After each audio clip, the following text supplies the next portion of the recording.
आचार्य जी confidence में आए और उन्होंने कहा अगर इतनी सी बात समझ आ जाती तो राष्ट्र ना उल्टे जाते, राजनीतियां ना बदल जाती। ये कॉन्फिडेंस है। यानी ये कह रहे हैं कि मीट कंजप्शन से जो प्रोटीन और दूसरे न्यूट्रिएंट्स आते हैं ये अफवाह है। तो चलें इसको हम डिस्कस करने लगे हैं, अब डिटेल के अंदर उतरने लगे हैं। ठीक है, देखो पहले तो इन्होंने सबसे स्टार्टिंग मतलब स्ट्रीम स्टार्ट हुई, सबसे पहले काम क्या करा, पॉइंट पे आते ही व्हाट अबाउटरी, व्हाट अबाउटरी करेंगे अभी ये, और बोलेंगे कि देखो हिंदू लोग लाश जलाते हैं। देखो CNN की ये रिपोर्ट है 2011 की, India's burning issue with emissions from Hindu funeral pierce. हिंदुओं की धार्मिक एक रस्म है, परंपरा है ये चिता जलाने की। इससे जो एमिशंस होती हैं आज हम इसको सामने आपके रख रहे हैं। ये एक अनुशल गार्ग, मोक्षदा, एक और फिर एक अग्रवाल है, NGO है जिन्होंने स्टडी। चलो ठीक है, मोटा मोटी तौर पे बात यह है कि हिंदू लोग जो लाश जलाते हैं उससे बहुत नुकसान होता है समाज में, उससे पोल्यूशन बहुत ज़्यादा होता है एंड 100 तरीके की चीज़ें होती हैं। बिल्कुल, अगर तुम जाके ये सवाल आचार्य प्रशांत से पूछोगे, हमारे आमिर मुझे लगता है तो उन्होंने सुना है कभी, मुझे लगता ही नहीं है कि तुमने आचार्य प्रशांत को कभी सुना है। क्योंकि अगर आचार्य प्रशांत से जाके कोई ये बात पूछे कि हमारे जो लोग हैं वो जाके लाशों को चलाते हैं, उससे कार्बन एमिशन होता है, आचार्य प्रशांत सबसे पहले बोलेगा खड़े होके कि इतना गलत काम करते हैं हिंदू। तुमने सुना ही नहीं आचार्य प्रशांत को। तो अभी मैं इसका ये वाला पॉइंट स्किप करता हूँ और हम लोग आते हैं नेक्स्ट पॉइंट पे। ये देखें जी, आपकी स्क्रीन के ऊपर है, ये एक डिटेल ऑथेंटिक सोर्स से आर्टिकल है, national library of medicine NIH। बहुत बड़ा प्लेटफॉर्म है जहां पर लाखों, कम से कम लाखों के करीब, लैक्स ऑफ लैक्स आर्टिकल्स पड़े हुए हैं रिसर्चर्स के, जो कि ऑथेंटिकेट किए जाते हैं। अच्छा जी, ये टॉपिक आपने देखना है। दोस्तों यहाँ पे जल्दी से ज़रा स्ट्रीम को थोड़ा सा शेयर कर दो, क्योंकि अभी हमारे पास 19-20 लोग बैठे हैं और जो कंटेंट आगे मैं दिखाने वाला हूँ उसके लिए डिजर्विंग लोग कम से कम यहाँ पे 50 वगैरह होने चाहिए, एटलीस्ट 50 होने चाहिए, क्योंकि आगे जो कंटेंट आने वाला है अभी इसी स्ट्रीम के अंदर। क्योंकि देखो संत कबीर दास कह के चले गए थे कि मोमिनों का और क्या कहते हैं ये अपना, इनफैक्ट यू नो व्हाट, मोमिनों का भी छोड़ो, अभी मैंने पिछली स्ट्रीम में देखा था कि एक एथिस्ट था, वो स्टडीज़ को इंटरप्रेट कर रहा था किस तरीके से, गलत तरीके से। तो एक शाणे इंसान का और स्टडीज़ को इंटरप्रेट करने का एकदम 36 का आंकड़ा होता है, कर ही नहीं पाते कभी भी, समझ ही नहीं पाते स्टडीज़ होती क्या है, स्टडीज़ कैसे पढ़ते हैं, क्या करना होता है स्टडीज़ का। अंग्रेज़ी में लिखी होगी फिर भी नहीं समझ में आ पाएगा उनको। भाई सेम टाइम करना स्ट्रीम है, तो कुछ लोग वहाँ हैं, सेम टाइम करना अच्छा करना भाई की स्ट्रीम है, ओके ठीक है कोई बात नहीं, करना भाई की स्ट्रीम चल रही है। बट जिन लोगों को फिर भी आपको लगता है जो भी नहीं देख रहे होंगे उनकी स्ट्रीम, वहाँ पे शेयर कर दो। और ठीक है, वहाँ पे भी शेयर करी दो, करना भाई से भी अगर कोई देखने आना चाहता है तो आके देख सकते हैं। अभी आगे देखो क्या बढ़िया बढ़िया आएगी चीज़ें। तो हमारे आमिर हक 108 महाराज ने क्या कहा है कि impact of vegan diet on many aspects of health और ओवरलुक साइड ऑफ वीगनिज्म, ये हमें दिखा रहे हैं ये NIH लाइब्रेरी से। ये एक ऐसी जगह समझ लो, एक वेबसाइट है, बहुत बड़ी कलेक्शन है जहाँ पे काफ़ी सारे साइंटिफिक पेपर्स जो पीयर रिव्यूड होते हैं वो यहाँ पे आके पब्लिश हो जाते हैं और इसके ऊपर वो अवेलेबल होते हैं। अब क्या इसका मतलब है कि जो जो आर्टिकल इस वेबसाइट के ऊपर अवेलेबल हैं वो सब के सब सही हैं, इन्हीं के मुँह से सुनाएंगे कि नहीं है सही। Okay, lazy what's your opinion on dairy products. देखो डेयरी प्रोडक्ट्स आर, मैं बिल्कुल साफ साफ मानता हूँ कि बहुत ख़राब है अगर आप दूध पी रहे हो, अगर आप ये सब कर रहे हो बेसिकली, क्योंकि वहाँ पे जितनी भी गायें हैं, जितने भी जानवर हैं, उन्हें किस तरीके से ट्रीट किया जाता है। अगर आप बकरी की भी बात कर लो यार, गायें, कभी को किसी को लगता है कि अरे ये हिंदूज से बड़ा इंस्पायर होकर बोल रहा है कि गायें, भैंस पकड़ लो, कोई से भी जानवर पकड़ लो भाई, कैमल पकड़ लो, मुर्गी पकड़ लो, इनफैक्ट डेयरी में तो मुर्गी भी आती है, अंडा निकलता है उसका, तो उनको किस तरीके से ट्रीट किया जाता है ये कोई ढकी छुपी बात नहीं है, ये सबको मालूम है, हर किसी को पता है ये चीज़ कि किस तरीके से एनिमल्स के साथ में ट्रीटमेंट होता है। ठीक है, किस तरीके से उनको यूज़ एंड थ्रो किया जाता है। जिस तरीके से आप चॉकलेट खा के छिलका फेंक देते हो, वैसे उनसे उनका काम निकलवाने के बाद उन्हें किस तरीके से ट्रीटमेंट मिलती है, कैसे मारा जाता है, तड़पा तड़पा के रखा जाता है, कैद के अंदर रखा जाता है, तो हर किसी को मालूम है ये चीज़ें। तो उसके बाद अब ये मैं जो मेरी ऑडियंस सुन रही है उस पर छोड़ता हूँ डिसीजन कि उसे डेयरी प्रोडक्ट्स के साथ में क्या करना है, कंज्यूम करना है या नहीं करना है। तो हम इसको आगे बढ़ाते हैं। तो हम ये एक साइंटिफिक पेपर दिखा रहे हैं और पढ़ के बताएंगे साइंटिफिक पेपर, जो ऑफ कोर्स इन्हें पढ़ना नहीं आता है, और मैं आगे प्रूव भी करूँगा कैसे। The impact of a vegan diet on many aspects of health. अब आपने ये फर्क समझना है, वेगन दोस्तों आज से वीगनिज्म का नाम चेंज होकर वैगनिज्म हो रहा है, तो मैं वैगन नहीं बनूंगा, नॉट पॉसिबल। मैं बिल्कुल किसी को वैगन नहीं चलाना, किसी को। भाई वैगन आर पता है आपको क्या होती है? कोई वैगन आर मत चलाना आज से, क्योंकि आज हम मेरे बताने वाले हैं कि वैगन का क्या दिक्कत, वैगन के साथ दिक्कत क्या है। ठीक है, वैगन क्या होता है। अरे यार क्या कर रहे हो, मोड्स वगैरह हटाओ यार। तो प्रोनाउंसिएशन का मजाक उड़ाते हुए हम आगे चलते हैं, इन्होंने बोला क्या वो देखते हैं। वेगन किसे बोलते हैं? There is a big difference between a vegetarian और अ वेगन। फर्क है। वेगन बोलते हैं ऐसे व्यक्ति को, ऐसे इंडिविजुअल को जो किसी अरे ये प्रॉब्लम, अरे मुझे अब याद आया जाके, ये प्रॉब्लम उसके साथ भी थी ना, सैम सलोन के साथ भी। वो वजाइना को वगाना बोल रहा था, वगाइना पता नहीं तो क्या। तो ये इसके साथ भी है, ये वीगन को वैगन बोल रहा है। तो ठीक है, कोई बात नहीं है, उसके दोस्त के साथ भी हुआ था, उसके सैम सलोन के साथ में। वो वजाइना को बोलता है कि वेजिना, पता नहीं क्या क्या अजीब सा चीज़ बोल रहा था यार। कितनी हंसी आई थी फर्स्ट टाइम सुन के मुझे, तो ये भी बहुत हंसी आई थी सुन के। ठीक है, fun bits here and there, आगे सीरियस बिट्स भी आने वाले हैं। की किस्म की भी एनिमल बेस्ड डाइट के ऊपर डिपेंड ना करता हो, उसको बोलते हैं वेगन। जबकि वेजिटेरियन है, इसकी आगे मुख्तलिफ किस्में हैं, जो आगे हम रखेंगे। So the overlooked side of veganism, that's really important, कि यहां यह चीज समझनी चाहिए कि जो लोग मीट कंजम्पशन को इतना बड़ा हवा बनाकर पेश कर रहे हैं, जिसका बैलेंस सोल्यूशन पेश हो सकता था, मगर इतना बड़ा थ्रेड बनाकर पेश किया गया है, तो उस हवाले से हम देखते हैं कि जो वेगन डाइट है वो आपकी हेल्थ के ऊपर क्या इफेक्ट करती है, और वो साइड है जो ओवरलुक कर दी गई इंटेंशनली और अनइंटेंशनली। यहां पर आपको समझना चाहिए। चलो अभी हमें वैगन कितने टाइप के होते हैं और वैगन और वेजिटेरियन में डिफरेंस क्या होता है वो सब बताएंगे हमें। तो जस्टिस फॉर वैगन यार, जस्टिस फॉर वैगन बिल्कुल। Condemn on using word pig lazy, don't do blasphemy of on Vishnu ji. क्यों, इसमें विष्णु जी की ब्लास्फेमी कैसे हो गई? मैंने आपको बोला आपके डैडी पिग हैं, तो ये ब्लास्फेमी कैसे हो गई? आप अपने डैडी को, क्या आपके डैडी की जो पोजीशन है, क्या आप उसे ब्लास्फेमी समझते हो? कि अगर कोई आपके डैडी की पोजीशन पे आ जाता है तो वो उस इंसान के लिए ब्लास्फेमी हो? क्या बताओ, मुझे समझ नहीं आया। मैंने आपके डैडी को पिग बोला था। वेरी वेरी शेमलेस वकास भाई, अपने पिताजी को कौन बोलता है कि ब्लास्फेमी हो गई मेरा पिता होना। Anyways let's move two point 41 minutes.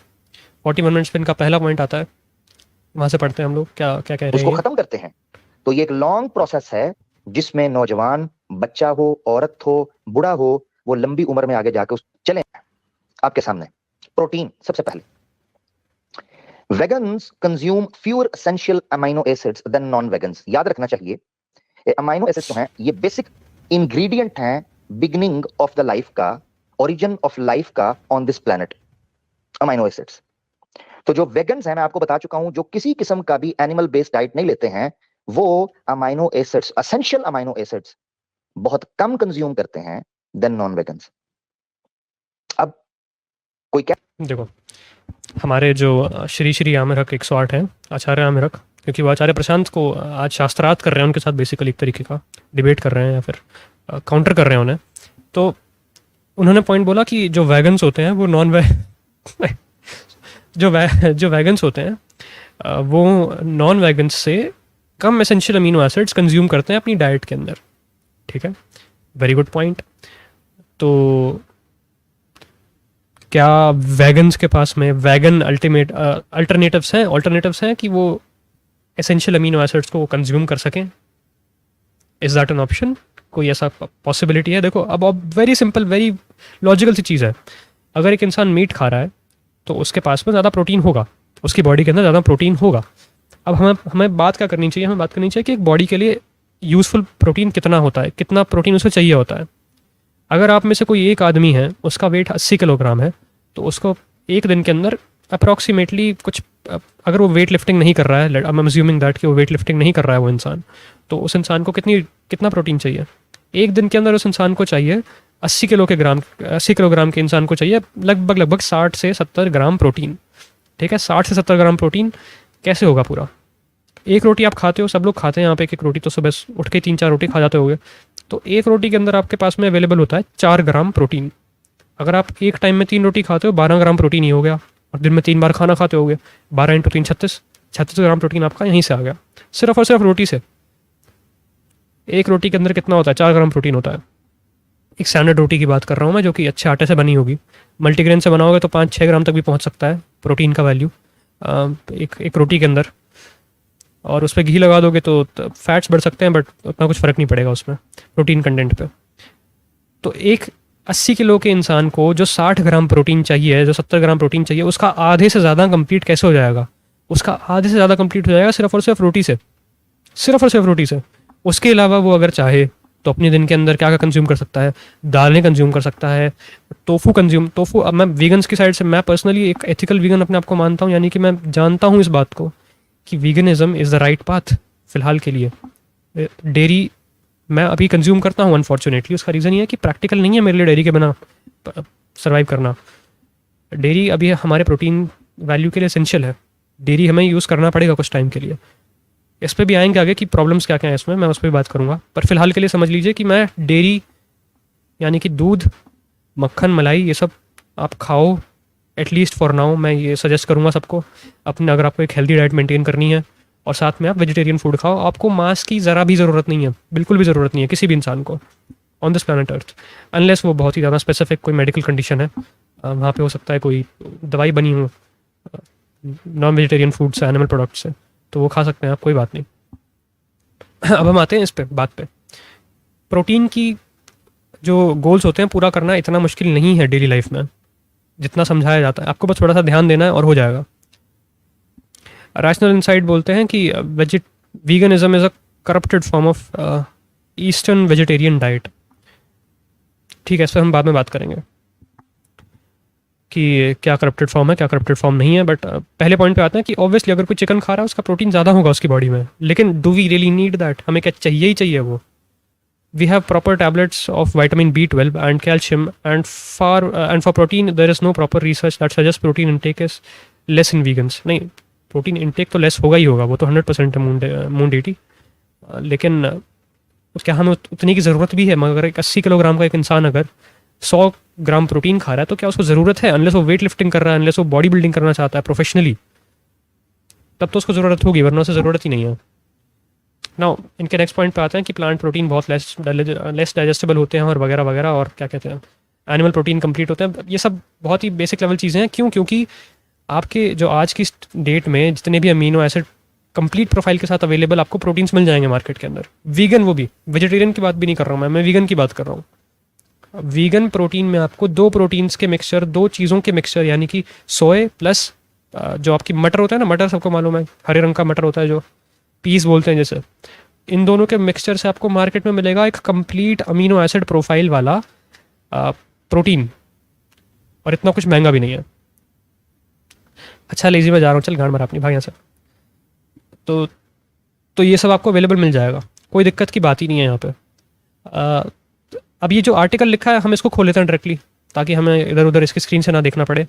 Very important चीज़ आने वाली है अभी आगे, देखो ये तो एकदम बेसिक है, बहुत बेसिक चीज़ है, इसलिए मैं इस पर कुछ दिखा भी नहीं रहा हूँ खोल के। सबको पता है कि अगर आपको प्रोटीन कंप्लीट करना ही है तो बहुत ऑप्शंस है।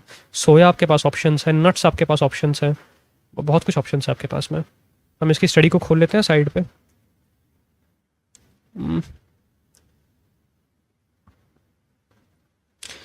देखो दोस्तों, ये वाली स्टडी है, ऑलराइट, एग्जैक्ट वही वाली है। और हम स्टडी में चलते हैं और हम इसे पढ़ेंगे। अब मैं पहले बताता हूँ कि मैंने स्टडी को पढ़ा तो मुझे चीज़ें क्या मालूम पड़ी। मुझे मालूम पड़ा कि स्टडी के अंदर थोड़ी बहुत रेड फ्लैग्स हैं स्टडी के अंदर। क्यों? क्योंकि ये जो स्टडी है ये देखो वैसे तो ये स्टडी डायरेक्टली है नहीं कोई, ये बेसिकली इन लोगों ने स्टडी किया है दूसरी स्टडीज़ को, दूसरी स्टडीज़ की गई थी उनको स्टडी किया है स्टडी के अंदर। तो इन लोगों ने आगे जाके बस वो दिया है कि अच्छा हाँ यहाँ से हमने उठाया और यहाँ से हमने सब कंक्लूजन्स ड्रॉ करे हैं। ये इंटरप्रिटेशन हो गई एक तरीके से बाकी सब स्टडीज़ की।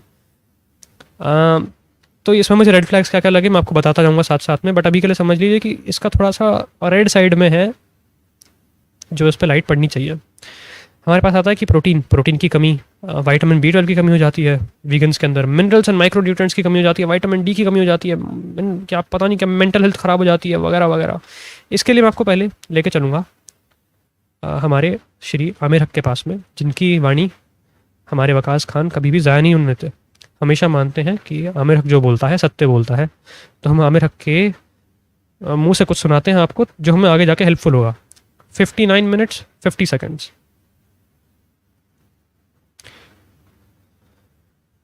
इल्जाम ठहराते हैं, यानी ये इफेक्ट करने की चीज है। यहां समझने की बात यह है कि जो चीज मिस हो जाती है वो ये होती है कि वेजिटेरियन बंदे की लाइफस्टाइल तो बेहतर होता जाता है, वो सारी बातें ठीक हैं, मगर अगर ये पढ़ा जाए, देखा जाए, तो वो बंदा अगर लो अल्कोहल कंज्यूम कर रहा है, ड्रग कंजम्पशन नहीं है, इसी तरीके से टबाको प्रोडक्ट्स जो हैं उनको अवॉइड कर रहा है, ये एक की रोल प्ले करते हैं वेजिटेरियन के हेल्दी होने में, जो बज़ाहिर नजर आ रहा है, हेल्दी लाइफ बेनिफिट्स जो उसको मिलते हैं। अब रिसेंटली जॉनस्टन एट आल, यानी जॉनस्टन जो था, इसकी पूरी रिसर्च और उसकी टीम है, argued that the evidence supporting public health recommendations to reduce or eliminate meat intake was based on questionable studies and inappropriate analysis. Johnston की रिसर्च ये कहती है, उसकी टीम के आर्टिकल्स और सर्वेज ये कहते हैं कि जो लोग ये एविडेंस देते हैं कि आपको अगर पब्लिक हेल्थ को बेहतर बनाना है तो उसके लिए रिकमेंडेशंस ये हैं, या उसके लिए आपको टिप्स ये हैं कि आप मीट इनटेक को एलिमिनेट कर दें, मांस ना खाएं, जो ये कहते हैं, ये तहकीक क्वेश्चनेबल है और इनअप्रोप्रिएट एनालिसिस है। ऑलराइट, अब बात ये आती है कि हमेशा की तरह जब भी कोई भी सर्वे होगा तो आपको एक चीज़ हमेशा देखने को मिलेगी कि वेजिटेरियंस लॉन्ग टर्म में ज़्यादा हेल्दी होते हैं, ज़्यादा फिट होते हैं, ज़्यादा लॉन्जेटिविटी होती है उनकी लाइफ की। तो अब ये उसको एक्सप्लेन कर रहे हैं श्री आमिर हक जी। ये कहते हैं कि ये देखो, ये जो स्टडीज़ होती हैं ना, ये एकदम सही बताती हैं चीज़ें, लेकिन कोरिलेशन इज़ नॉट कॉजेशन, यानी कि वो वेजिटेरियन होने की वजह से नहीं होता उनके साथ में ये सब।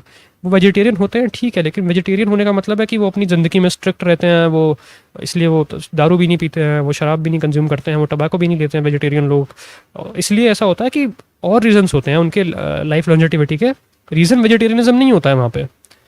तो अगर ये चीज़ हमारे भाई को समझ में आ गई, तो और जितने भी लोग यहाँ पे बैठे हैं उनको समझ में आ गई कि अगर एक स्टडी कुछ बता रही है कि दिस देयर फॉर दिस, तो उसका नेसेसरी मतलब नहीं है कि इस ही वजह से कुछ हुआ। यानी कि अगर इस केस की हम बात करते हैं तो वेजिटेरियन लोग लंबा जीते हैं, इन्होंने खुद स्टडी कोट करी है, लेकिन फिर कहते हैं कि हाँ ये सब सच बात है, वेजिटेरियन लोग लंबा जीते हैं, लेकिन वेजिटेरियन होने की वजह से नहीं जीते, क्योंकि वेजिटेरियन लोग ये भी होते हैं और ये लोग लंबा जीते हैं। ये कौन होते हैं? बेसिकली वेजिटेरियन लोग स्ट्रिक्ट होते हैं अपनी डाइट के साथ में, स्ट्रिक्ट लोग अनहेल्दी नहीं खाएंगे इसलिए वो लंबा जी जाएंगे, उसका वेजिटेरियन होने के साथ में कोई लिंक नहीं है।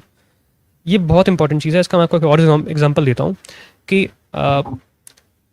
जैसे जैसे एक इंसान अमीर होता जाता है वैसे वैसे उसकी मेंटल हेल्थ ख़राब हो जाती है। तो इसका ये मतलब है कि जो इंसान अमीर होगा वो उसकी मेंटल हेल्थ ख़राब हो जाएगी। सुनने में सब कुछ ठीक लग रहा है, लेकिन क्या ऐसा होता है?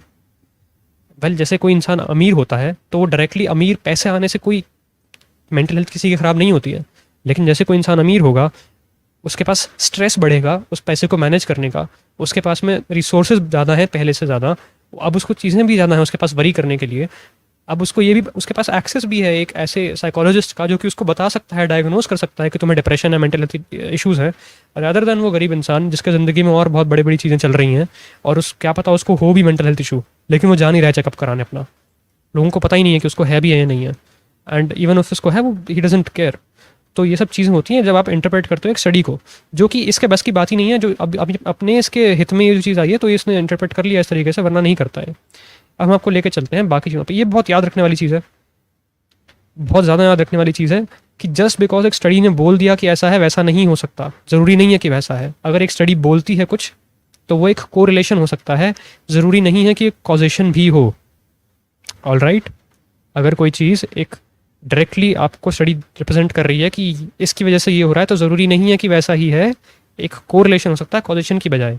इसके लिए मैं आपके पास में एक बहुत ही बढ़िया एविडेंस लेके आता हूँ। हाँ, तो जब जो लोग स्टैटिस्टिक्स पढ़ते हैं उन लोगों को एक बात मालूम होगी कि गर्मियों के टाइम पे क्या होता है, गर्मियाँ पड़ती हैं, लोगों को सनबर्न होता है। तो स्टडी की गई थी एक बार, और स्टडी में दिखाया गया कि जिस एरिया में लोगों को सनबर्न यानी कि जिनकी स्किन जल जाती है, सनबर्न ज़्यादा आते हैं, उस एरिया में लोग आइसक्रीम ज़्यादा खाते हैं। तो बेसिकली आइसक्रीम ज़्यादा खाई जाती है और सनबर्न ज़्यादा आते हैं, ये एक कोरिलेशन है। क्या इन दोनों का कॉज ये दोनों में से कुछ एक है, यानी कि आइसक्रीम ज़्यादा खाई जा रही है, और आइसक्रीम ज़्यादा खाई जा रही है, देयरफॉर सनबर्न ज़्यादा पड़ रहे हैं। तो क्या ऐसा तो नहीं है कि कहीं आइसक्रीम खाने की वजह से सनबर्न्स हो रहे हैं? नहीं, रीज़न कुछ और है। तो अब इस बात को अगर ये समझ जाए ना ये इंसान, तो आगे की स्ट्रीम समझनी बहुत ईजी हो जाएगी इसके लिए और इसके व्यूअर्स के लिए। अब हम लेके चलते हैं इसे थोड़ा सा पीछे। हम लेके चलते हैं इसे, थोड़ी बहुत डेफिशिएंसी बताता है कि आयरन की डेफिशिएंसी होती है और B12 की डेफिशिएंसी होती है। इन सबके सप्लीमेंट्स अवेलेबल है मार्केट के अंदर, कोई भी जाकर खरीद सकता है। वीगन्स के अंदर जनरली डेफिशिएंसी होती है, आई एक्सेप्ट। और ये सब डेफिशिएंसीज आप वीगनिज्म से थोड़ा सा हटके अगर आप वेजिटेरियनिज्म को थोड़ा सा इंक्लूड कर लोगे तो ये सब डेफिशिएंसीज एकदम से गायब हो जाती हैं। Iron, zinc, vitamin D, B12 को छोड़ के, B12 आपका एग के अंदर अवेलेबल होता है ज़्यादातर, बट B12 की आप गोलियाँ ले सकते हैं। विटामिन डी, जिंक, आयरन सबके सब डेयरी प्रोडक्ट्स में अवेलेबल है। अब हमको लेके चलें थोड़ा सा 56 पे। All right. जो मीट ईटर्स हैं, यानी मांसाहारी हैं और शाकाहारी हैं, इन दोनों के दरमियान एक 18 प्रकार की स्टडी की गई। और देखो मैं क्यों कह रहा था कि इसको पढ़नी नहीं आती स्टडी, सामने सामने इंग्लिश में लिखा है कुछ, वो भी नहीं पढ़ा जा रहा है इससे। इंग्लिश में क्या लिखा है? The most recent systematic review which included 18 studies, 18 प्रकार की नहीं, 18 स्टडीज थी अलग अलग, 18 प्रकार की नहीं हुई है। Compared meat abstainers versus meat eaters in terms of mental health. यहाँ पे इंपॉर्टेंट चीज़ क्या है कि यहाँ पे मीट एब्स्टेनर्स का मतलब वीगन डाइट नहीं होती। पहली चीज़ तो मीट एब्स्टेनर्स का मतलब वीगन डाइट नहीं होती है। और देखें आगे क्या है। द रिसर्च इंक्लूडेड 160,257 इंडिविजुअल्स, उसमें से इतने लड़के थे इतनी लड़कियां थी। और उसके आगे इन्होंने बताया है कि जो मांसाहारी लोग थे वो कितने थे, 1.5 लाख मांसाहारी लोग थे उस स्टडी के अंदर। मतलब सब स्टडीज़ को मिला के 1.5 लाख मांसाहारी लोग थे। ये चीज़ याद रखने की है, 1.5 लाख मांसाहारी लोग थे।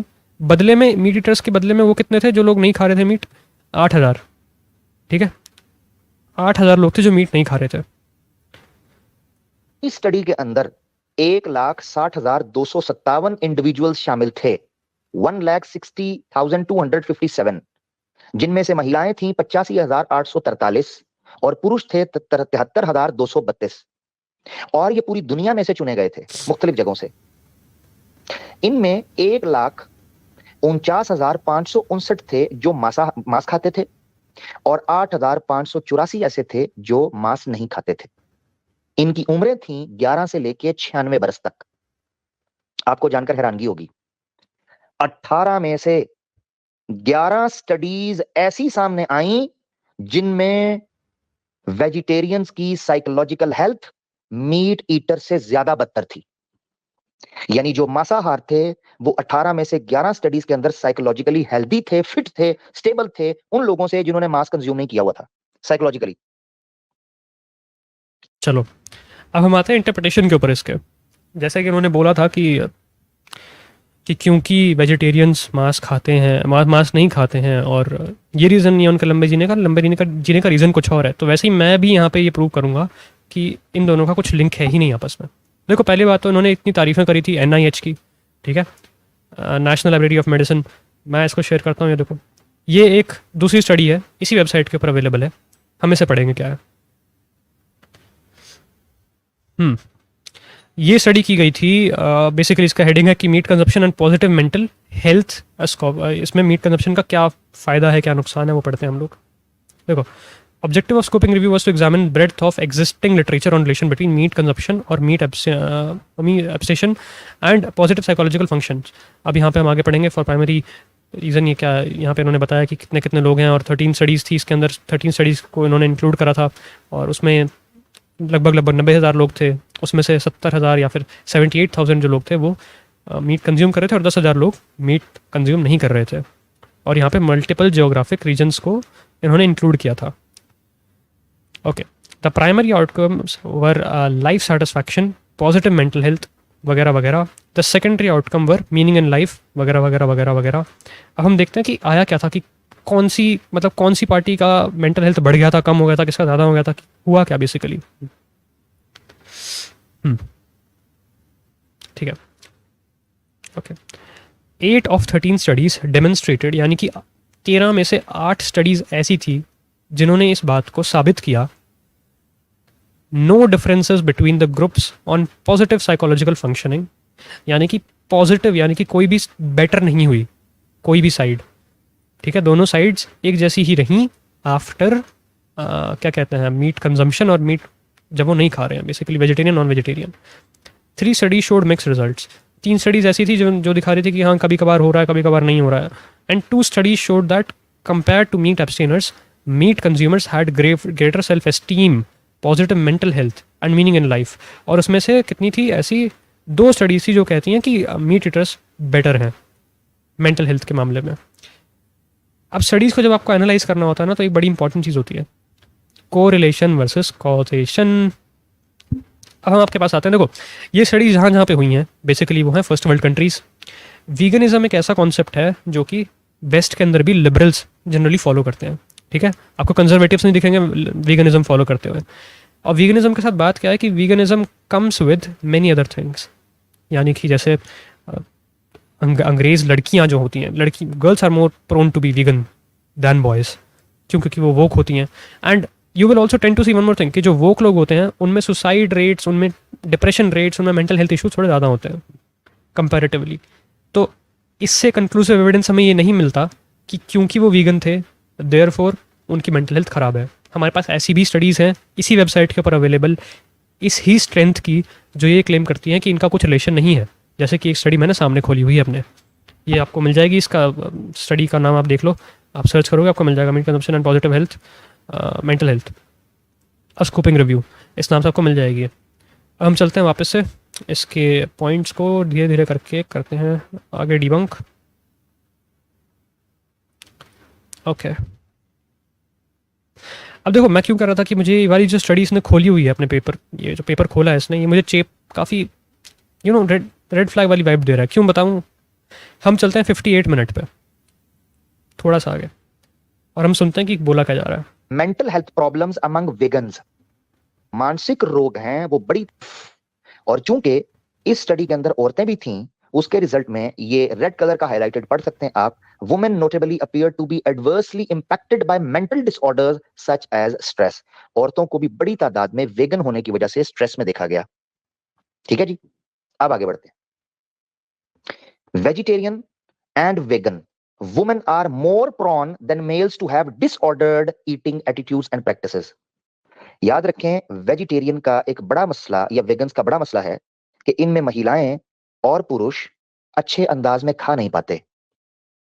बॉडी को जब चीजें मिल नहीं रही होती, चलो इसको मालूम नहीं है बेसिकली कि ऑर्थोरेक्सिया होता क्या है, और ये बताता भी नहीं है यहाँ पे प्रॉपर्ली, वो सुन लो लेते हैं फील फिर भी। करते हैं, स्ट्रेस्ड फील करते हैं, टेंशन आती है, अपसेट होते हैं।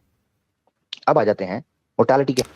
मालूम ही नहीं है इसको कैसे बताएगा, क्लासिक एग्जांपल है, जिसको मालूम ही नहीं होता ना कि वो क्या पढ़ रहा है, वो बता ही नहीं पाएगा आप लोगों को कि वो पढ़ क्या रहा है और समझाना क्या है, बताएगा कैसे। मैं लेके चलता हूँ इसके ओरिजिनल स्टडी के ऊपर आप लोगों को। ये इसकी ओरिजिनल स्टडी है, मेंटल हेल्थ से नीचे हम आएंगे, ऑर्थोरेक्सिया, ये रहा वो सेगमेंट, ठीक है। और यही प्रॉब्लम होती है, देखो अभी पढ़ के बताते हैं क्या है। Orthorexia is defined as fixation health conscious eating behaviour, यानी कि इसमें क्या होता है कि लोग बहुत ज़्यादा कॉन्शियस हो जाते हैं अपने बारे में कि अरे मैं कहीं मोटा ना हो जाऊँ, अरे मैं कहीं मोटा ना हो जाऊँ, अरे कहीं मैं कुछ अनहेल्दी ना खा लूँ, अरे मैं कुछ कहीं तला हुआ ना खा लूँ। ये जो चीज़ होती है इसे बोलते हैं बेसिकली डिसऑर्डर होता है ये एक orthorexia nervosa. It involves obsessive compulsive food decisions, self imposed anxiety, self punishment वगैरह वगैरह, ये सब होता है इसके अंदर, यानी कि लोग अपने आप को रिस्ट्रिक्ट करते हैं कि आज मैं कम खाना खाऊंगा वगैरह वगैरह।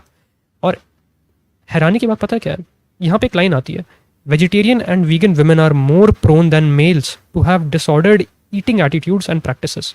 यानी कि जो वेजिटेरियन और वीगन औरतें होती हैं ये इनको ईटिंग डिसऑर्डर्स हो जाते हैं। ईटिंग डिसऑर्डर का मतलब है कि वो या तो ज़्यादा खा लेती हैं बहुत ज़्यादा, या तो नहीं खाती बिल्कुल भी, ठीक है, इसको बोलते हैं ईटिंग डिसऑर्डर। इसका उन्होंने रेफरेंस दिया है एक स्टडी को यहाँ 38 पे। अब मैं इस 38 पे अगर क्लिक करूँगा, ये देखो यहाँ पे 38 लिखा होगा 38, और यहाँ पे इन्होंने ये एक लिंक दे रखा है पबमेड करके, इस पर अगर मैं क्लिक करूँगा तो मुझे उस स्टडी के ऊपर ले जाया जाएगा, और ये देखो मैं पहुँच गया स्टडी के ऊपर। इंटरेस्टिंग बात पता है क्या है कि अगर आप इस स्टडी को ध्यान से पढ़ोगे, बेसिकली जो इन मेन स्टडी ने यूज़ करा है एज अ रेफरेंस, तो आपको कुछ ऐसा मालूम पड़ेगा जिससे आपको स्टडी के ऑथेंटिकेशन के ऊपर सवाल उठने चालू हो जाएंगे कि कितनी ऑथेंटिक है, कितना इसको माने कितना नहीं माने। देखो टोटल ऑफ इतने इतने इंडिविजुअल्स, उनका टेस्ट किया गया था और सेल्फ एडमिनिस्टर्ड क्वेश्चन आर था, यानी कि उन्होंने खुद से आंसर किया था क्वेश्चंस का, ऐसा नहीं था कि उन पर टेस्ट रन किए गए थे। और उसके बाद उनका एक स्कोर दिया गया, जिससे जाके मालूम पड़ा कि कुछ लोग जो हैं इनमें से वो उनको ऑर्थोरेक्सिया है। ऑर्थोरेक्सिया यानी कि उनको अपना खाने के ऊपर बहुत कॉन्शियस रहते हैं वो लोग। अब हम इसमें क्या पढ़ते हैं आगे जाके, बहुत इंपॉर्टेंट चीज़, जिसको ये मेन स्टडी जो है, ये यहाँ पे जो लिखा है, ये स्टडी के लिखने वाले ने मिस इंटरप्रेट करके यहाँ पे लाइन डाल दी है। देखो क्या लिखा है रिजल्ट के अंदर, क्या आता है रिजल्ट के अंदर आता है, female showed a significantly higher rate of over threshold scores on ORTO 15। ORTO 15 क्या टेस्ट है पता लगाने के लिए कि आपको ऑर्थोरेक्सिया है कि नहीं है। ऑर्थोरेक्सिया अगर आपको है तो ये ऑटो 15 का टेस्ट जो है, इसकी वैल्यू एक स्पेसिफिक पॉइंट से ऊपर आएगी तो मालूम पड़ जाएगा आपको। तो कहते हैं कि females generally significantly higher rate of over threshold, और जो उनको लाइकलीहुड होती है ऑर्थोरेक्सिया होने की, वो ज़्यादा होती है। और क्या होता है, और फीमेल्स की BMI, बॉडी मास इंडेक्स, यानी उनका वेट, उनकी जो हाइट है, वो प्रोपोर्शन जो होता है उसका, वो चांसेस हैं कि औरतों के कम हो, यानी कि औरतों का वेट कम हो। And a higher rate of under weight condition, और ऐसा भी हो सकता है कि उनका वेट बहुत ज़्यादा कम हो, ये कंडीशन भी औरतों में ज़्यादा होती है। And of vegan vegetarian nutrition styles than mails.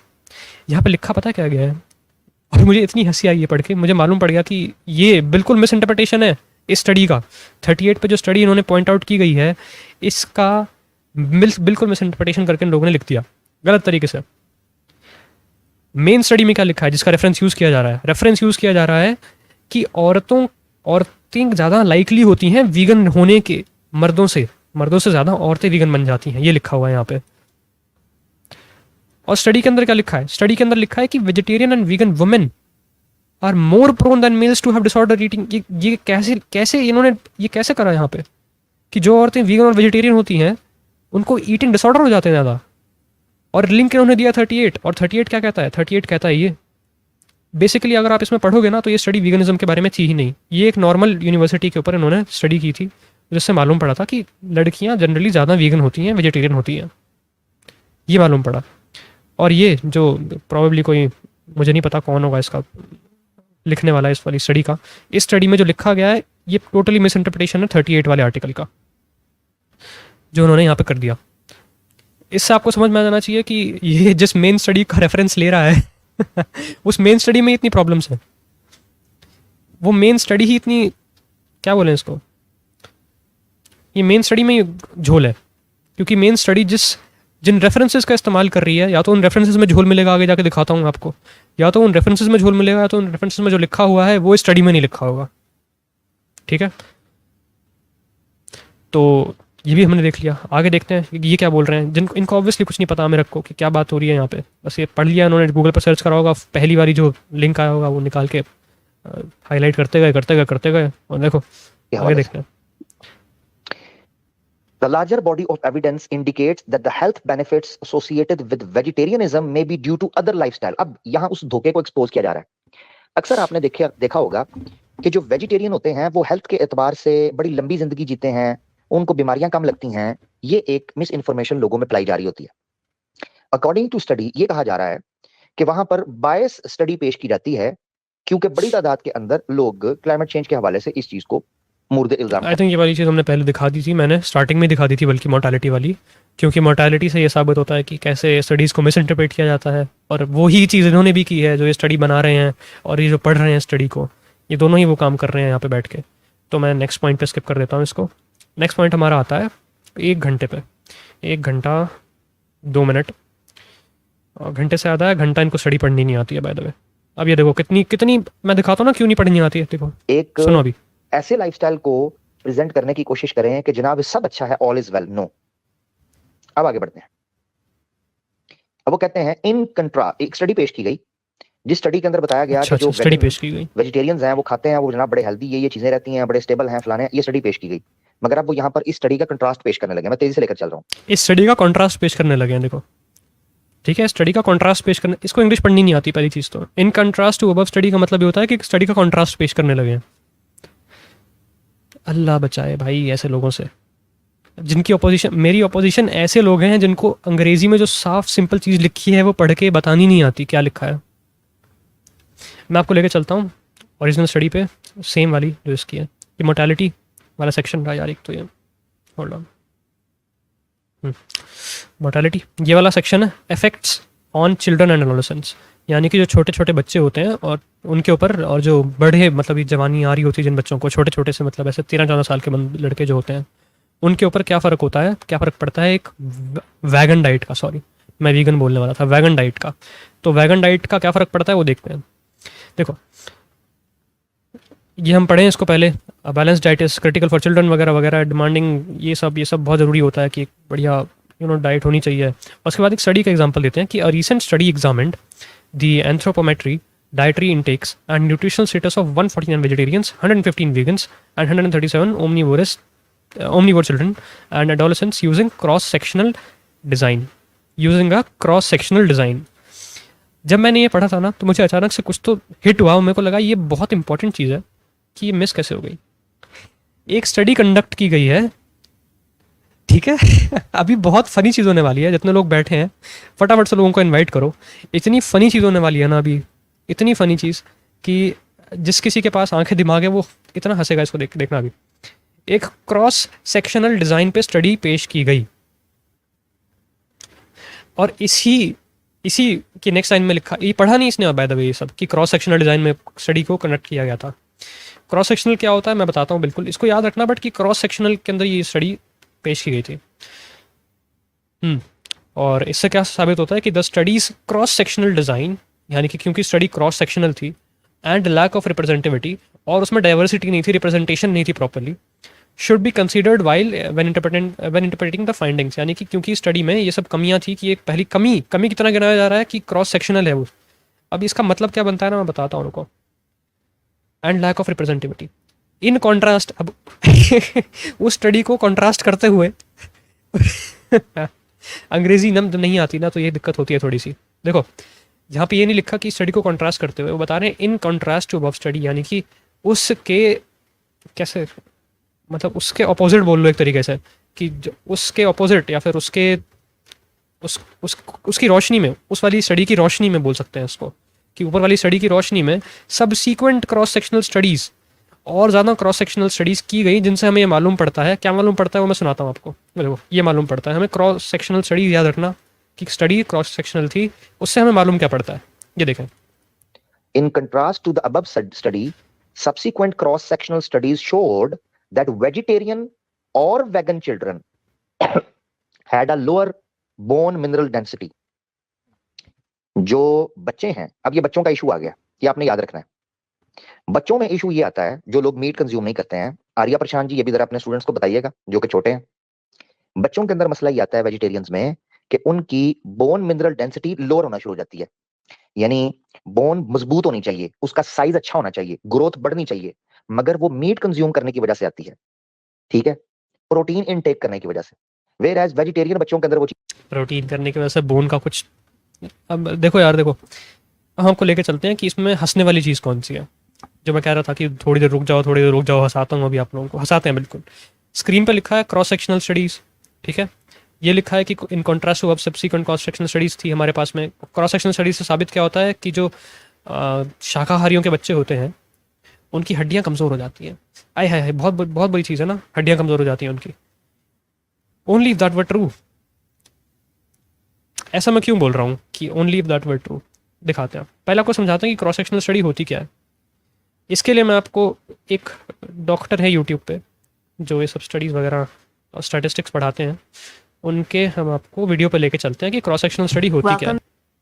ये देखो स्टडी डिज़ाइन पढ़ा रहे हैं, ये क्रॉस सेक्शनल स्टडीज़ क्या होती हैं वो पढ़ा रहे हैं। आपको कहीं और से पढ़ना है आप वहाँ से पढ़ सकते हो, मैंने study.com से भी पढ़ा था, मैंने विकीपीडिया पे भी पढ़ा था, लेकिन क्योंकि यहाँ पे समझाया अच्छे से गया है तो मैं इसको यहाँ से दिखा रहा हूँ। तो हम आपको दिखाते हैं कि यहाँ पे क्रॉस सेक्शनल स्टडीज़ होती क्या है और क्रॉस सेक्शनल स्टडीज़ को क्या नहीं करने के लिए इस्तेमाल करना चाहिए। देखो Number 3, what are cross-sectional studies not good for? Because cross-sectional studies take a snapshot in time, it's difficult, if not impossible, to determine if the exposure being measured happened before the health outcome to be studied. This means that temporality, assuring that the exposure happened before the health outcome, a critical requirement in assessing possible associations, cannot be established. You can't prove. ठीक है, यहाँ पे क्या बोला गया है, यहाँ पे बोला गया है कि क्रॉस सेक्शनल स्टडीज़ बहुत ख़राब चीज़ है अगर आपको ये साबित करना है कि कोई चीज़ खाने पीने की वजह से आपको कुछ हुआ, यानी कि एक बर्गर खाने की वजह से आपको हार्ट अटैक हुआ। तो अगर आपको ये चीज़ प्रूव करनी है तो आप एक क्रॉस सेक्शनल स्टडी का इस्तेमाल नहीं करेंगे, क्योंकि इसका मेथड ऐसा होता है कि ये एक टाइम के अंदर एक मतलब लेट्स से कि आप आज आए, आपको आज स्टडी कर लिया, आपसे पूछा कि आपने क्या खाया, तो आपने बताया मैंने ये खाया, और आपको बेसिकली आज आज स्टडी कर लिया, देख लिया कि आपके आज वाइटल्स क्या हैं, पता लगा लिया आपका। ये मेथड रिलायबल नहीं है, ठीक है? ये मेथड ही रिलायबल नहीं है। अगर आपको ये पता लगाना है कि कोई चीज़ खाने पीने की वजह से आपको फ्यूचर में क्या हुआ या फिर क्या होगा, क्यों हुआ, रीज़न पता लगाना है, तो ये आप पता नहीं लगा सकते क्रॉस सेक्शनल स्टडी से। क्रॉस सेक्शनल स्टडीज़ एक्सेप्टेड नहीं है। और हैरानी की बात यह है कि इस आर्टिकल के अंदर क्रॉस सेक्शनल स्टडी को ही इस्तेमाल किया जा रहा है ये प्रूव करने के लिए क्योंकि बच्चे वीगन होते हैं इसलिए उनकी बोन मिनरल डेंसिटी कम हो जाती है, जो कि यहाँ पे स्ट्रिक्ट स्टेटिस्टिक्स के इंटरप्रिटेशन करने वाले लोगों ने मना किया कि ऐसा नहीं करना। ये देखो क्या बोलते हैं आगे वो। Assuring that the exposure happened before the health outcome, a critical requirement in assessing possible associations, cannot be established. You can't prove that smoking causes lung cancer if the cancer occurred before the patient started smoking. यानी कि अगर एक इंसान smoking करता है, बीड़ी सुट्टा फूकता है, तो बीड़ी सुट्टे फूकने आप ये प्रूव ही नहीं कर पाओगे अगर आप एक क्रॉस सेक्शनल स्टडी यूज़ कर रहे हो ना। अगर आज तक सिर्फ और सिर्फ क्रॉस सेक्शनल स्टडीज़ यूज़ होती तो हम इस कंक्लूजन तक कभी नहीं पहुंच पाते कि बीड़ी सुट्टा फूकने की वजह से कैंसर होता है। समझ रहे हैं आप? तो बेसिकली कुछ आपने किया, उसके नतीजे में कुछ हुआ, ये चीज़ एस्टेब्लिश करने के लिए क्रॉस सेक्शनल स्टडीज़ रिलायबल ही नहीं है। ये मैं पॉइंट बाय पॉइंट छेड़ता जा रहा हूँ स्टडी को, ये आवाज़ की स्टडी, क्योंकि हम साइंटिफिक बेसिस रखते हैं सर, हम साइंटिफिक बेसिस रख के दिखाते हैं। ये देखो दिखा रहे, तेरी रिसर्च है पड़ी है सारी की सारी, अभी खड़ो के मुँह दूंगा ऐसे उस पर मैं तेरी। एक आर्टिकल उठाया उस पर ऐसे हाईलाइटर मारता गया साला, ना पढ़ना आता है ना लिखना आता है ना कुछ प्रॉपर बताना आता है। भाई ये देखो क्रॉस सेक्शनल स्टडी है, ये भी ऊपर वाली भी, दोनों की दो रिजेक्टेड है, ठीक है? रिस्पॉन्ड करने का दम हुआ तो कर देना इस पर रिस्पॉन्ड। वैसे तो मुझे पता है तू देखता है सारी वीडियोस मेरी, पर रिस्पॉन्ड क्यों करेगा? रिस्पॉन्ड क्यों करेगा? थोड़े बहुत हम वो पढ़ लेते हैं कमेंट्स, इसके बकास वगैरह जो इसके नाजायज़ औलादे हैं उनकी भी देखते हैं क्या है। जंक फूड को अब मीट कंजप्शन साबित कर रहा है। बिल्कुल मैम, जैसा एक्सपेक्टेड था यार। अब कोई इंग्लिश से बात ही नहीं है सुननी, जो बोल रहा था वो इंसान और जो मैं उसका ट्रांसलेशन करके बता रहा था तो मैं दोनों ही समझ नहीं आई। बकास हम बर्गर की बात ही नहीं कर रहे हैं वहाँ पे। पॉइंट वहाँ पे ये था कि अगर आप कुछ खा रहे हो और खाने की वजह से आप कुछ हो रहा है तो ये चीज़ आप क्रॉस सेक्शनल स्टडी से एस्टैब्लिश नहीं कर सकते, और ये सेम चीज़ करने की कोशिश कर रहा है अमेरिका, और ये स्टडी जो निकाली गई है वो भी ये कोशिश कर रही है। इसको आगे बढ़ाते हैं। चीज नहीं उस तरीके से आ पाती। Desmond et al. Observed that vegetarians and vegans were shorter than omnivorous. ये सर्वेस पेश किए गए हैं कि जो मीट कंज्यूमिंग एरियाज हैं उनके कद लंबे होते हैं, और जो लोग वेगन्स थे, प्योरली वेगन्स। अच्छा, कुछ हिंदू कह सकते हैं कि जनाब फला हिंदू बड़ा लंबा था, फला लंबा था, तो मैंने इसीलिए स्टार्ट के अंदर ये फर्क बता दिया है। अच्छा, ये लंबे लंबे वाली बात से मुझे याद आया कि कुछ लोग बोलते हैं कि महाराणा प्रताप 7 फुट से भी ज़्यादा लंबे हैं, तो उन लोगों के लिए मैं बता देता हूँ कि just as a history fact कि नहीं थे, हिस्ट्री में भी नहीं थे इतने लंबे वो। चलो अब हम इसको स्किप करते हैं क्योंकि ऑब्वियसली इसने जो पूरा जो सेक्शन है इसका क्रॉस सेक्शनल स्टडीज़ पे बेस्ड है, और क्रॉस सेक्शनल स्टडी से दिखाया क्या जा रहा है कि वीगन लोग की बोन मिनरल डेंसिटी कम हो जाती है। अब देखो इसमें एक चीज़ है जो कि प्रॉब्ली सही है, वो है कि एज के साथ में बोन मिनरल डेंसिटी कम होती रहती है और आपको उस टाइम पे चाहिए होते हैं nutrients properly.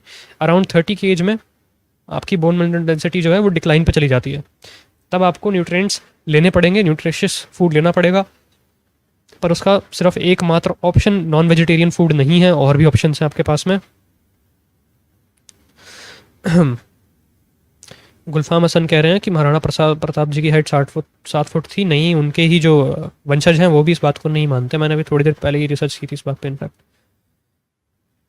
It's all mythology of नहीं, स्क्रिप्चर्स की बात नहीं है ये हरिंदर सिंह जी, ये हिस्ट्री की बात है। मैथोलॉजी अलग होती है थोड़ी सी। अभी जो महाराणा प्रताप की बात हो रही है वो हिस्ट्री की बात है। चलो अब हम इसको लेके चलते हैं थोड़ा और आगे। और एक और बड़ा ही यार, ये एक तो मोमिनों के साथ में ना दुनिया ने इतनी बुरी कर रखी है कि बेचारे कुछ खोलते हैं इनका वहीं पे पोपट हो जाता है।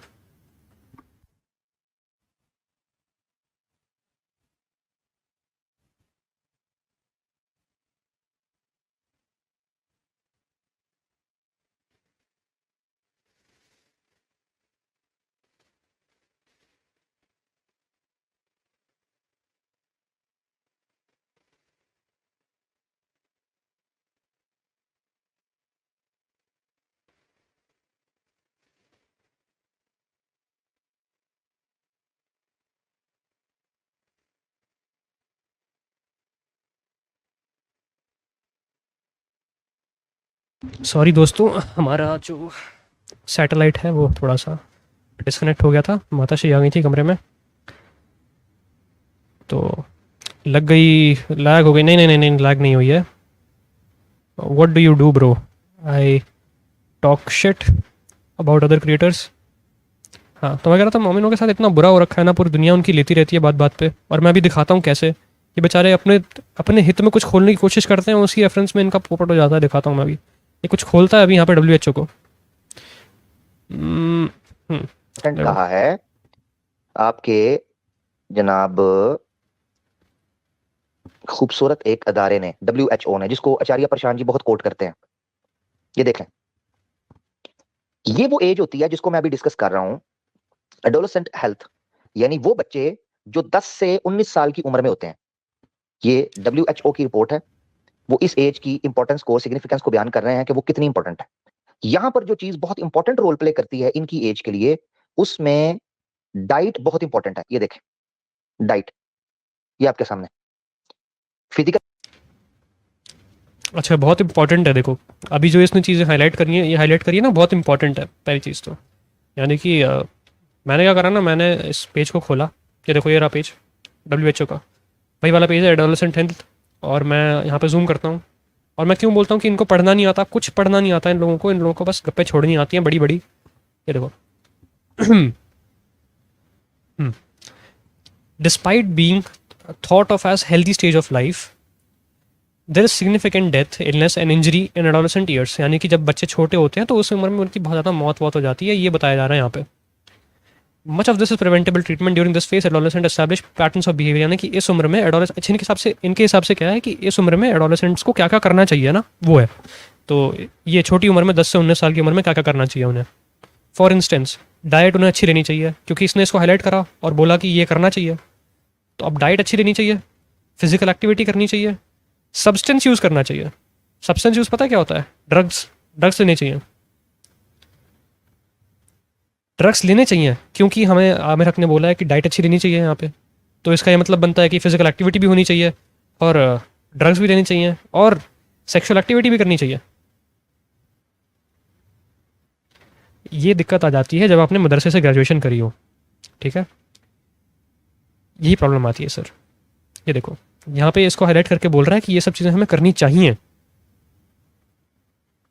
सुनो इसको क्या कहता है। बहुत इंपॉर्टेंट है। ये देखें डाइट, ये आपके सामने बहुत इंपॉर्टेंट है, बहुत। फिजिकल एक्टिविटी होना, ठीक है, और सेक्सुअल एक्टिविटी है, और सेक्सुअल एक्टिविटी है, और सब्सटेंस यूज है। बाद में पढ़ गया, इसको समझ में आ गया कि मैंने कुछ उल्टा बोल दिया। होना, ठीक है, और सेक्सुअल एक्टिविटी है, सब्सटेंस यूज है।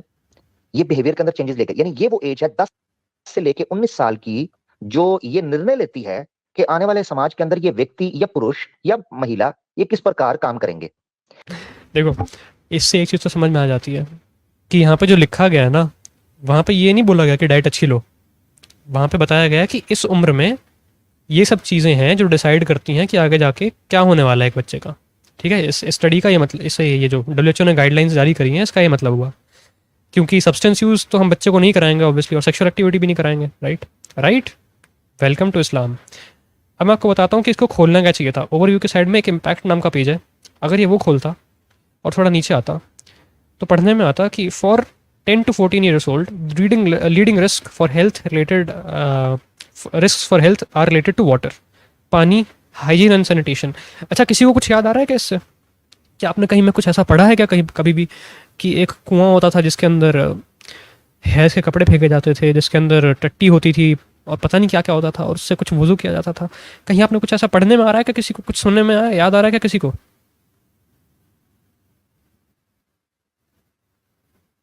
किसी को कुछ याद आ रहा है क्या?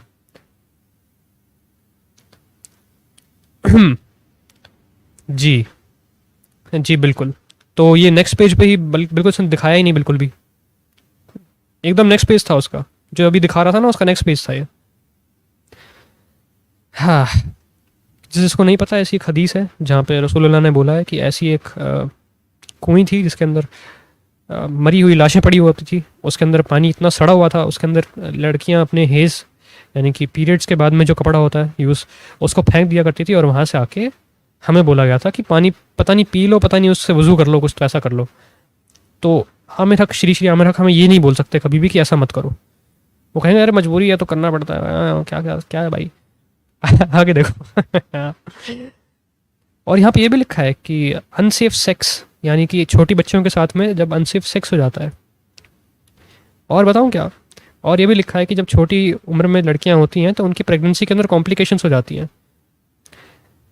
इस सब चीज़ों के बारे में बोल नहीं पाते अनफॉर्चुनेटली आमिर हक। सेम पेज पे था यार, कोई अलग पेज नहीं था। अलग पेज पे तो नहीं था ना कुछ, सेम पेज ही था। मतलब ये यहाँ पे देखो ओवरव्यू था, ये तो ओवरव्यू में तो बल्कि लिखा भी नहीं था कि डाइट लेनी चाहिए। नेक्स्ट पेज पे लिखा है कि डाइट लेनी चाहिए वगैरह वगैरह जो भी है। यहाँ पे इन्होंने ओवरव्यू दिया है कि क्या चल रहा है इस उम्र में, ये सब बनता बिगड़ता है। ये थोड़ी बोला इन्होंने कि बनाओ तो अगले पेज पे, जहाँ लिखा है कि ऐसा करो वैसा मत करो, वहाँ पे आपको ऐसी ऐसी चीज़ें मिल जाती हैं जो कि अब ऑब्वियसली अगर छोटी बच्ची है 15 से 19 साल की, तो इस्लाम में तो पूरी इजाज़त है ठोकम ठुकाई की, प्रेगनेंसी की पूरी इजाज़त है। लेकिन WHO का लिखता है यहाँ पे कि pregnancy complications and unsafe abortions are leading cause of death among 15 and 19 years old. And इसका एक रीज़न इस्लाम भी है, राइट। तो आमिर हक जहाँ पे तुम जाते हो वहीं पे तुम्हारी इतनी कैसे हो जाती है यार। कैसी एपिस्टेमोलॉजी लेके बैठे हो भाई, कैसे दिन के उसमें बैठे हो क्षेत्र में, कैसे दिन के क्षेत्र में बैठे हो। कुमारी जी कहते हैं कि 15 से 19 से ज़्यादा बोल दिया। ऑब्वियसली मैंने 15 से 19 ज़्यादा बोला है, बिल्कुल बोला मैंने ज़्यादा, लेकिन उस पर भी नहीं देख रहे हो, उस पर भी नहीं हो पा रहा ना। 15 से 19 भी नहीं है एक्चुअली, सबको पता है उससे भी कम है। ओहो हो। चलो अब हम चलते हैं एक और ओके, थोड़े बहुत कमेंट्स पढ़ लेते हैं पहले, रुको, काफ़ी देर से मैंने कमेंट्स नहीं पढ़े हैं। Bestiality is pretty common. Why don't you call Amir Haq on your channel to have a debate with you? मैं उसको एक काम करता हूँ, ईमेल डालेंगे, देखते आएगा कि नहीं आएगा। Islam believe both can be eaten. गधे, इशू क्या है? तुम कहते हो क्या सिर्फ वेजिटेबल खाना? आ जाना मेरे से बात कर लेना, इसके बाद में रुक जा। तो there is no science backed argument for veganism for general population, at best weak ethical argument. हाँ बिल्कुल एथिकल आर्ग्यूमेंट्स हैं, बट वीक नहीं है एथिकल आर्ग्यूमेंट्स। आप ये बोल सकते हैं वेजिटेरियनिज्म के लिए तो बहुत सारे आर्ग्यूमेंट्स हैं इनफैक्ट। ऐसे उसको पेल दिया है, यस भाई, बड़ा मज़ा आया था, मेरे को तो बहुत अच्छा लगा था। आगे पढ़ें क्या, कहाँ गई इसकी वीडियो, ये रही। ये इसकी वीडियो में अगला हमारा पड़ाव पड़ता है थोड़ा सा आगे रखना।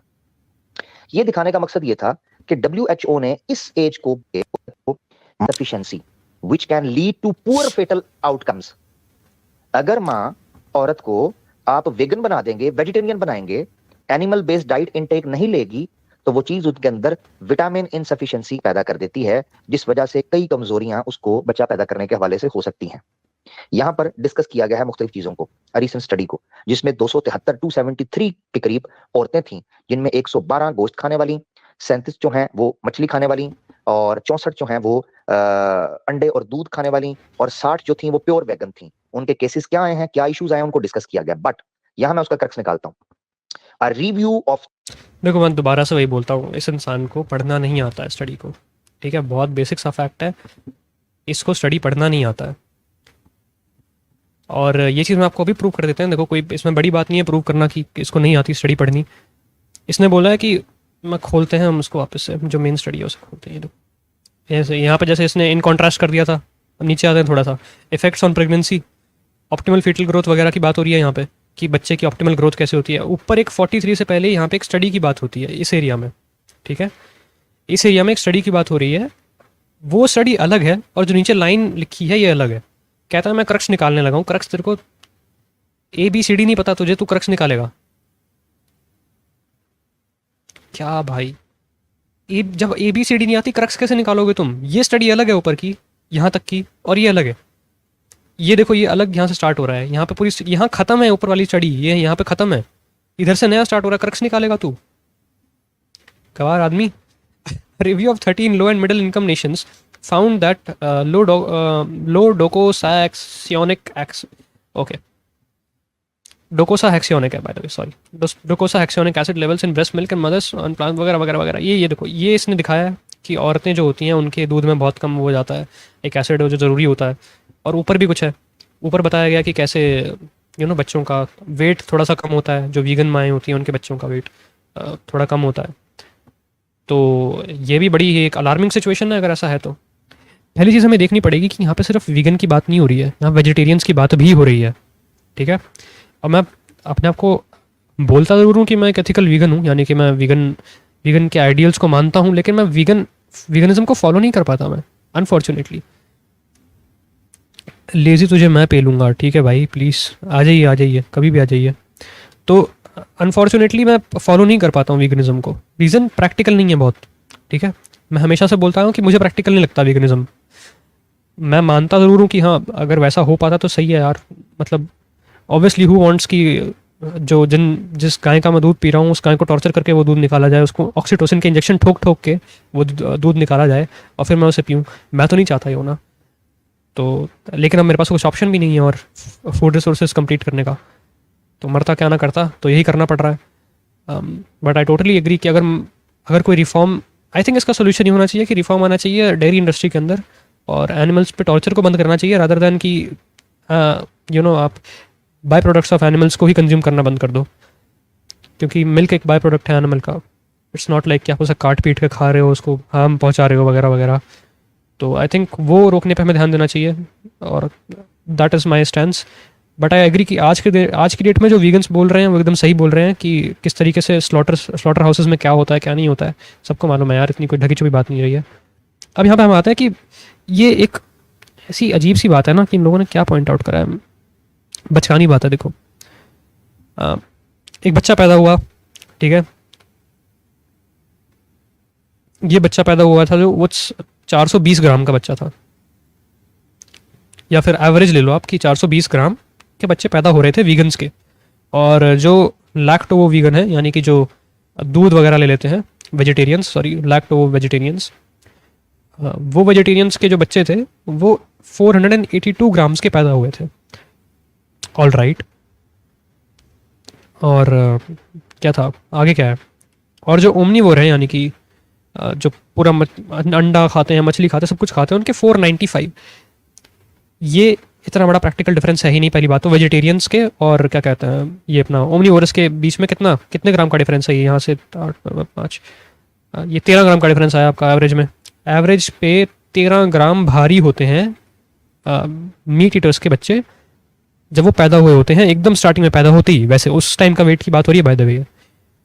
तो देखो, एडवाइस अगर मुझे भी करना होगा, किसी भी डॉक्टर को करना होगा ना, तो प्रेग्नेंट लेडीज़ के लिए वीगन डाइट पर अगर उन्हें रहना ही है, मतलब ऐसे उन्होंने बना लिया कि वीगन डाइट पे ही रहना है, तो उनको इतने सारे सप्लीमेंट्स लेने पड़ेंगे ना, काफ़ी सप्लीमेंट्स लेने पड़ेंगे। एटलीस्ट आई थिंक दैट कि उन्हें काफ़ी सारे सप्लीमेंट्स लेने पड़ जाएंगे, क्योंकि वीगन डाइट कंप्लीट नहीं है। अगर आप प्रेग्नेंट हैं, अगर आप एक बूढ़े आदमी हैं, या फिर आप कोई हेल्थ डिसीज़ है, उन लोगों के लिए।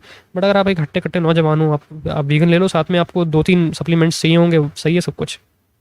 मुझे सप्लीमेंट्स नहीं लेने हैं तो मैं, और क्या कहते हैं, मुझे एक ईटिंग डिसऑर्डर भी है एक काइंड ऑफ, कि मैं ज़्यादा नहीं खा पाता हूँ एक बार में, तो मुझे डेंस फूड्स लेने पड़ते हैं, काइंड ऑफ सेम थिंग जो कॉस्मिक सेक्टर थी एक्चुअली। तो मुझे भी वही प्रॉब्लम थी। प्रैक्टिकलिटी थोड़ी डिफिकल्ट है वीगनिज्म की।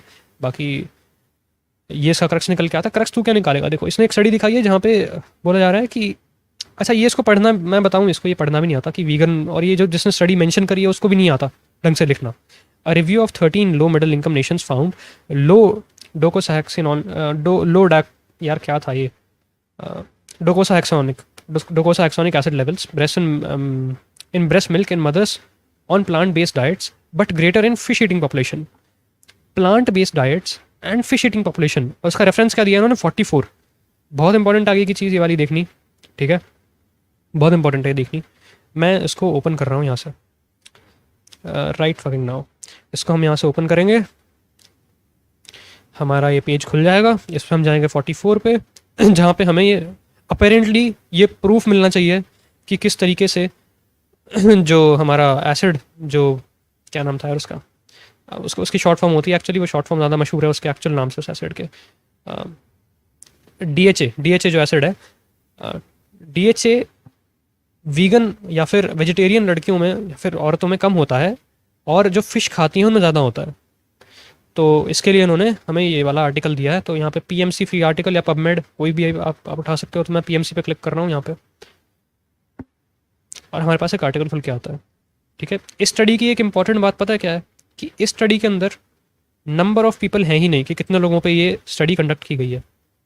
ओके, ये स्टडी प्योरली स्टैट्स है, लेकिन ये स्टैट्स कौन सी कंट्री पे करे गए हैं, कहाँ से उठाया है आपने, क्या रेफरेंस है इसका, ये इसका पूरा एब्स्ट्रैक्ट है। और मैंने जस्ट फॉर सर्चिंग कि कहाँ है भाई इसका सैम्पल साइज़ क्या है, स्टडी में कितने लोग ने पार्टिसिपेट किया था, कहाँ से आपको इन्फॉर्मेशन मालूम पड़ी है, ये देखो पूरा आप स्क्रॉल करते जाओ नीचे तक, आपको कहीं नहीं मिलेगा।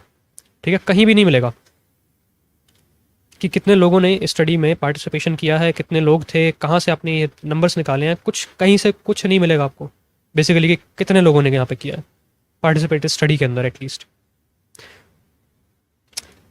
लेकिन फिर भी हम इस स्टडी को फेस वैल्यू पे लेते हैं कि जो स्टडी कह रही है वो एकदम ठीक कह रही है। अगला मुद्दा पता क्या उठता है कि इस स्टडी में बात किस बारे में हो रही है। वेल, इस स्टडी में बात ये नहीं हो रही है कि मीट ईटर्स और वीगन्स और वेजिटेरियंस में क्या डिफरेंस है। इस स्टडी में बात हो रही है कि ऐसे नेशंस जहाँ पे मछली खाई जाती है वहाँ पे ये वाला एसिड ज़्यादा होता है। ठीक है, जो BDA होता है, BDA नाम था ना, क्या एसिड का नाम था, सॉरी DHA, सॉरी जो DHA एसिड होता है, DHA एसिड मछली खाने वाली कंट्रीज़ में ज़्यादा होता है लोगों, मतलब औरतों में, जो बच्चे के ग्रोथ के लिए बहुत ज़्यादा ज़रूरी होता है। ये मैं आपको विकीपीडिया पे लेके चलता हूँ, यहाँ पे list of countries by seafood consumption, और हम इसको करेंगे रेट। ये देखो 1 2 3 सब यहाँ से आपको नीचे की तरफ जाते हुए दिख रही हैं। ठीक है, यानी कि मालदीव्स में सबसे ज़्यादा मछली खाई जाती है, फिर आइसलैंड में खाई जाती है। माइंड यू, ये सब कंट्रीज़ जो हैं ये सिर्फ मछली के बेसिस पर रैंक की गई हैं, मीट के बेसिस पे नहीं। और पता है मीट के बेसिस पे पाकिस्तान किधर है? आप लोगों को जान के हैरानी होगी कि मीट के मतलब मछली के बेस पे पाकिस्तान कहाँ है। ये देखो पाकिस्तान ये है, नीचे नीचे और नीचे और नीचे और नीचे और नीचे, ये रहा पाकिस्तान 178 पे है मछली कंजप्शन में, यानी कि सिर्फ 1.58 किलोग्राम्स पर पर्सन वहाँ पे खाई जाती है मछली। तो इवन अगर पूरा का पूरा आपका इस्लामिक नेशन है, पाकिस्तान जैसा इस्लामिक नेशन है, सीरिया जैसा इस्लामिक नेशन है जहाँ पे हर कोई खा रहा है मीट, वहाँ पे भी लो DHA होगा औरतों के अंदर अकॉर्डिंग टू द स्टडी। जिस स्टडी के अंदर बाय द वे नहीं मेंशन है कि कितने लोगों ने स्टडी में पार्टिसिपेट किया है। सूडान और क्या, अफगानिस्तान, लोएस्ट अफगानिस्तान, मुस्लिम नेशन, इथोपिया का मुझे कंफर्म नहीं है, मंगोलिया, ये देखो मंगोलिया, तजाकिस्तान, ये सब मुस्लिम नेशन है नीचे, जो मीट खाते हैं, दबा दबा के खाते हैं, कोई नहीं रुकता यहाँ पे मीट खाने से। इन कंट्रीज के अंदर भी फिश ईटर्स इतने कम है, तो यहाँ पे भी बहुत ही कम DHA होना चाहिए फिर तो, राइट। तो इसका मतलब है कि आमिरक, जो आपकी मदर ने आपको दूध पिलाया होगा, आई एम अज्यूमिंग कि उन्होंने इतना ही मछली खाई होगी, कोई एक्स्ट्रा तो मछली नहीं खा ली होगी, है ना, कि आमिरक को जनने लगी हूँ आज सारा मछली खा जाती हूँ पूरी की पूरी। तो उन्होंने भी थोड़ा सा इसी एवरेज के अराउंड ही मछली खाई होगी।